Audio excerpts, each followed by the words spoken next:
Hello friends, स्वागत आहे तुमचं माझ्या चॅनलवरती. फ्रेंड्स, तुम्हाला जर व्हिडिओ आवडला तर व्हिडिओला लाईक करा, चॅनलला सबस्क्राईब करा आणि बेल आयकॉन दाबायला विसरू नका. चला तर मग आजच्या नवीन व्हिडिओला सुरुवात करूया.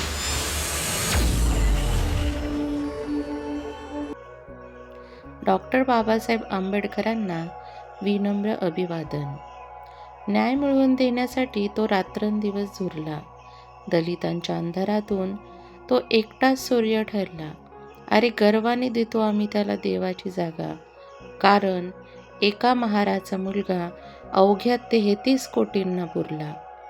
महापरिनिर्वाण दिनी या महामानवास विनम्र अभिवादन. डॉक्टर बाबासाहेब भीमराव रामजी आंबेडकर यांच्या जन्मापासून ते महापरिनिर्वाणपर्यंतची संपूर्ण सलग सविस्तर कहाणी आज आपण बघणार आहोत. ही कथा वाचताना तुम्हाला त्यांच्या जीवनातील प्रत्येक टप्पा, संघर्ष, शिक्षण, चळवळी, विचार आणि क्रांतिकारी कार्य यांचा संपूर्ण प्रवास समजेल. डॉक्टर बाबासाहेब आंबेडकर जन्मापासून मृत्यूपर्यंतची संपूर्ण कहाणी. जन्म आणि बालपण 1891 ते 1900. डॉक्टर बाबासाहेब आंबेडकर यांचा जन्म 14 एप्रिल 1891 रोजी मध्य प्रदेशातील महू या सैनिकी छावणीतून बाळाचा आवाज आला. त्या घरातील लोकांचे चेहरे आनंदाने उजळलेले असतात. ते बाळ म्हणजे भीमाबाई आणि रामजी सपकाळ यांचे 14वे अपत्य होते. रामजी सपकाळ आपल्या पत्नी भीमाबाईकडे बघत म्हणाले, भीमाबाई, बाळ किती शांत आणि तेजस्वी दिसतंय बघा. भीमाबाईने बाळाला कुशीत घेतले. ती म्हणाली, आपण याचं नाव भीमराव ठेवूया. लहान साधी, पण त्याच्या कपाळावर देवदत्त तल्लख बुद्धीचे ते जणू बालपणे झळकत होते. छावणीतील सैनिक, शेजारी सर्वांनी त्या बाळाला पाहून आशीर्वाद दिले, पण कोणालाही कल्पना नव्हती की हा छोटासा भीमा पुढे चालूनच भारताच्याच नव्हे तर जगाचाही इतिहास बदलून टाकणारा महामानव ठरणार आहे. रामजी सपकाळ हे ब्रिटिश सैन्यात सुभेदार मेजर पदावर कार्यरत शिक्षित अधिकारी होते. जातपात, भेदभाव, अस्पृश्यता या विषारी व्यवस्थेच्या विळख्यात त्यांचा जन्म झाला. लहानपणी त्यांना भीमा म्हणून ओळखले जाई. बालपणात अत्यंत कष्ट, उपेक्षा आणि अपमान सहन करत त्यांनी शिक्षणाची वाट पकडली. शाळेत जाताना शिक्षक पाणी देत नसत, वर्गात बसू देत नसत, डब्यातील अन्न स्पर्श होऊ नये म्हणून वेगळे ठेवत असत. शाळेतून घरून यायला बग्गी चालक मिळत नसे, परंतु एवढ्या अन्यायातही शिक्षण हीच त्यांची खरी आशा होती.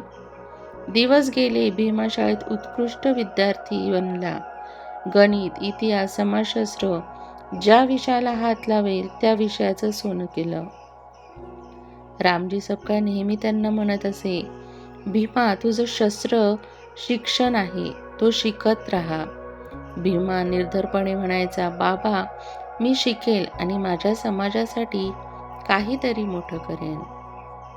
कोल्हापूर मुंबई स्वातंत्र्य विद्यार्थी जीवन 1900 ते 1913. पुढे आंबेवाडी, सातारा, कोल्हापूर आणि मुंबई येथे त्यांचं शिक्षण सुरू झालं. त्यांना शाहू महाराजांचे अमूल्य प्रोत्साहन मिळाले. शाहू महाराजांनी अस्पृश्य समाजाच्या शिक्षणासाठी केलेल्या कार्यामुळे बाबासाहेबांना उभारी मिळाली. 1907 साली त्यांनी एल्फस्टन कॉलेजमधील मॅट्रिक परीक्षा उत्तम गुणांनी उत्तीर्ण केली. ही घटना दलित समाजासाठी ऐतिहासिक ठरली. त्यानंतर 1912 साली त्यांनी BA इकॉनॉमिक्स अँड पॉलिटिक्स पदवी मिळवली.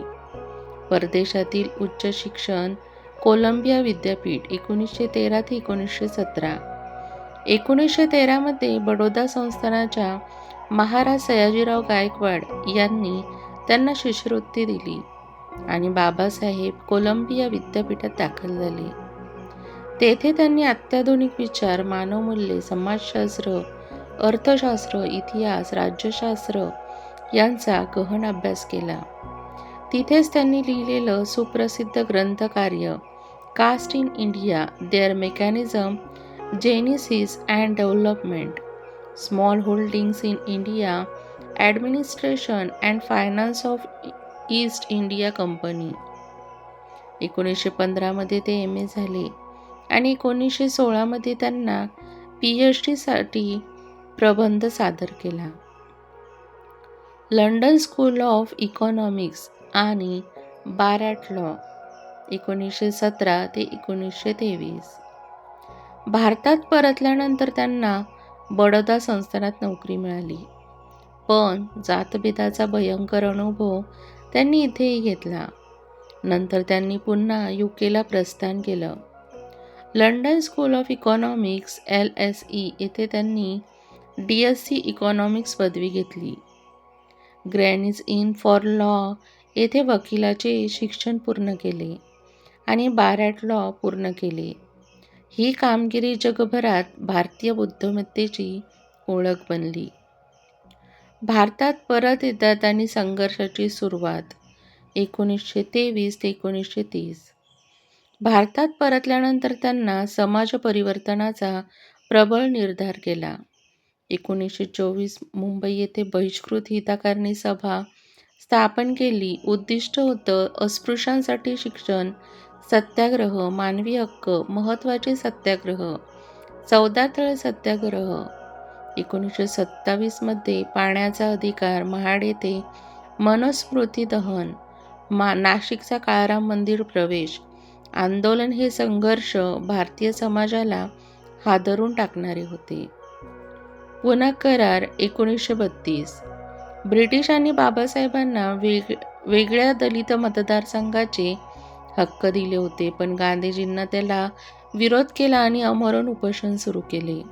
अखेरीस पुणे पॅक्ट झाला. स्वतंत्र मतदारसंघ रद्द, परंतु अनुसूचित जातींना सुरक्षित जागा मिळाल्या.